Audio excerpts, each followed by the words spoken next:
জয় মা গর্তেশ্বরীর জয় এবং জয় মা গর্ভেশ্বরীর জয়। দেবী সতীর 51টি শক্তিপীঠের মধ্যে অন্যতম একটি শক্তিপীঠ হলো ভারতীয় উপমহাদেশের জলপাইগুড়ি জেলার ছোট্ট একটি গ্রাম সাতপুরায় অবস্থিত। আপনারা সকলেই হয়তো একটি বিষয়ে অবগত থাকবেন যে দেবী সতীর 51টি শক্তিপীঠের মধ্যে 14টি ভারতবর্ষের পশ্চিমবঙ্গে অবস্থিত, তার মধ্যে 2টি হচ্ছে জলপাইগুড়ি জেলায় অবস্থিত। একটি এখানে ভ্রামরী দেবী গর্তেশ্বরী এবং গর্ভেশ্বরী পূজিতা হন। এখানে দেবীর বামপদ পতিত হয়েছে। নমস্কার বন্ধুগণ, জলপাইগুড়ি ডটার চ্যানেলের আমি শিউলি আপনাদের আবারও একটি নতুন ভিডিওতে স্বাগত জানাই। আজকের দিনটি শুরু করেছিলাম এক কাপ চা দিয়ে। খুব সকালবেলা ঘুম থেকে উঠতে হয়েছিল, তাড়াতাড়ি পড়াশোনা সেরে বাড়ির সমস্ত কাজ গুছিয়ে নিয়ে মায়ের সঙ্গে দাদা আর আমি আমার ভাগ্নেকে সঙ্গে নিয়ে চলে গিয়েছিলাম মায়ের মন্দিরে। 5ই এপ্রিল দুপুর তখন 12টা। দাদা কিছুতেই মন্দিরে যাবে না, ওকে টানতে টানতে ঠেলতে ঠেলতে আমরা 1 ঘন্টা সময় নষ্ট করে দিয়েছি, তবুও ওকে রাজি করে এভাবে জোর করে টেনে হিস্ট্রে নিয়ে যাচ্ছে। মন্দিরের সামনে যে অস্থায়ী দোকানগুলো বসেছে সেগুলোতে এতটাই দাম, তার জন্য আমার মা ভাবছিল দোকানে যাই, সমস্ত কিছু লুটপাট করে নিয়ে ফ্রিতে চলে যাব মায়ের মন্দিরে। আমার বাবু আমার মায়ের চালাকি বুঝতে পেরে কোমরে হাত দিয়ে মার দিকে তাকিয়েছিল। তারপর দোকান থেকে মিষ্টি নিয়ে চলে গিয়েছিল মন্দিরের সামনে। মা এবং পাপা আমার দিকে কেমন ড্যাব করে তাকিয়েছে দেখো। এতক্ষণ অনেক ফালতু কথা বললাম, এখন চলে আসি কাজের কথায়। এই যে মন্দিরটি দেখতে পাচ্ছ, এটা হলো যজ্ঞের স্থান, এখানে যজ্ঞ করা হয়। মন্দিরের প্রত্যেকটা কোণা ভীষণ পবিত্র, আর এখানে যে যজ্ঞস্থানটি দেখতে পাচ্ছেন এটা কিন্তু ভীষণ জাগ্রত একটি যজ্ঞর স্থান।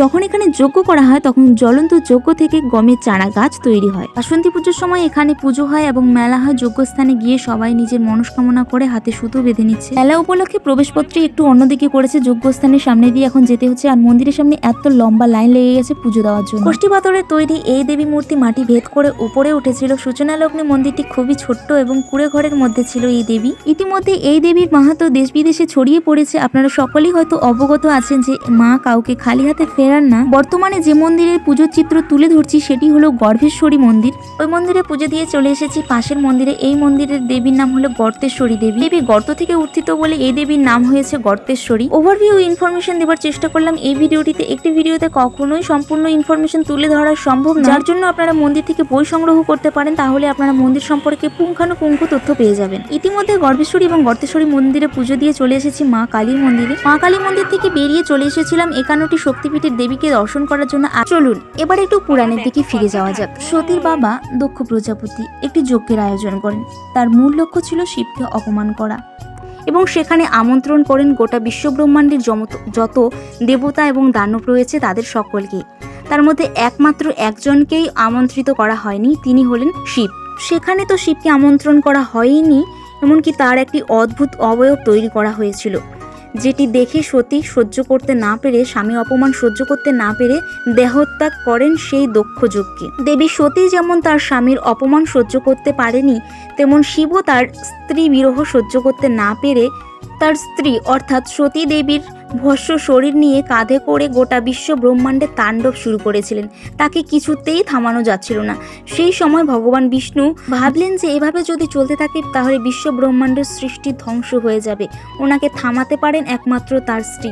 যেখানে তার স্ত্রীর শরীর ভস্ম হয়ে গেছে, যার জন্য তিনি এরকম তাণ্ডব লীলা শুরু করেছেন, তাই সেই তাণ্ডব লীলা থামানোর জন্য তিনি তার চক্র দিয়ে দেবী সতীর শরীর 51টি খণ্ড করেন এবং যেখানে যেখানে এই খণ্ডগুলি পড়ে সেখানে সেখানে একটি করে শক্তিপীঠ সৃষ্টি হয়েছে।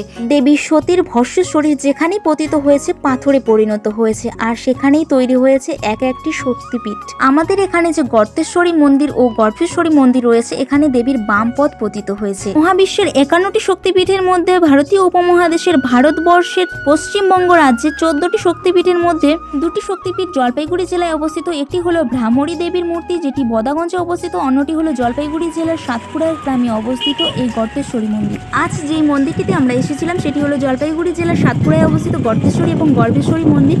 এই মন্দিরের সম্প্রতি 51টি শক্তিপীঠের সমস্ত দেবীকে এনে সুসজ্জিত করে সাজিয়ে পুজো করা হচ্ছে। ভিডিওর মধ্যে যতটুকু সম্ভব আমি তুলে ধরার চেষ্টা করেছি। আরও বিভিন্ন মন্দির রয়েছে এবং তার অনেক মাহাত্ম্য কথা রয়েছে, যেগুলি আমি একটি ভিডিওর মাধ্যমে শেষ করতে পারবো না। আপনাদের সকলের কাছে আমার একটাই অনুরোধ, একবার হলেও আসুন এই মন্দিরে দর্শন করে যান, খুব ভালো লাগবে আপনাদের। তো এই ছিল আজকের ভিডিও। যদি একটু ভালো লেগে থাকে তাহলে like, comment, share and subscribe করতে ভুলবেন না। আর পরবর্তীতে যদি কোনো প্রশ্ন থেকে থাকে তাহলে অবশ্যই ডিএম করুন। আপনাদের যে কোনো কোয়ারির অ্যান্সার দেওয়ার জন্য আমি সবসময় প্রস্তুত আছি। আজকের জন্য টাটা, দেখা হচ্ছে নেক্সট ভিডিও।